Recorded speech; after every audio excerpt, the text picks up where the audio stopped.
डांग जिला भारत डांग पश्चिमी भारत में गुजरात राज्य के दक्षिण पूर्वी भाग में स्थित एक जिला है। जिले का प्रशासनिक मुख्यालय अहवा में स्थित है।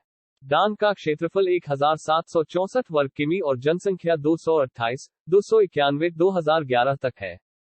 2011 तक यह गुजरात का सबसे कम आबादी वाला जिला है 33 में से। योजना आयोग के अनुसार डांग भारत के 640 जिलों में से सबसे अधिक आर्थिक रूप से संकटग्रस्त जिलों में से एक है। 94% जनसंख्या किसी एक अनुसूचित जनजाति की है। 1842 में ब्रिटिश राज के दौरान किए गए एक समझौते के कारण डांग के 5 राजा भारत में एकमात्र वंशानुगत राजघराने हैं, जिनकी उपाधियों को वर्तमान में सरकार द्वारा मान्यता प्राप्त है। डांग के नाम की उत्पत्ति अनिश्चित है। आम बोलचाल में डांग शब्द का अर्थ पहाड़ी गांव होता है। डांग शब्द का एक और अर्थ है जिसका अर्थ है बांस, बांस का स्थान। यह नाम हिंदू पौराणिक कथाओं से भी जुड़ा है। इसका संबंध रामायण के दंडकारण्य से है। कहा जाता है कि वनवास के दौरान राम नासिक जाते समय इस क्षेत्र से होकर गुजरे थे।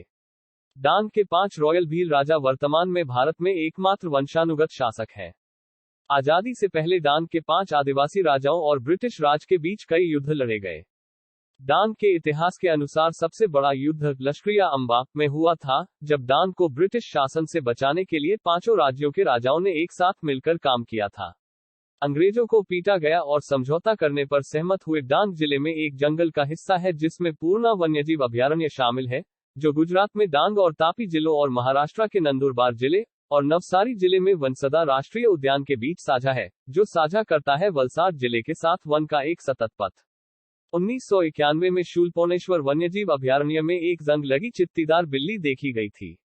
पूर्णा और रतनमहल वन्यजीव अभयारण्यों में 8 पक्षी प्रजातियों को स्थान यह रूप से विलुप्त माना जाता है, जिनमें भारतीय ग्रे हॉर्नबिल, जंगल बुश बटेर, लाल स्पफोवल और बड़े वुडशिक शामिल हैं। इसके अलावा बंगाल टाइगर, भारतीय विशाल गिलहरी और गौर कथित तौर पर गुजरात में विलुप्त हो गए हैं। जिले की नदियां पूर्णा नदी, अंबिका नदी, जीरा नदी, खपरी नदी, धोदर नदी।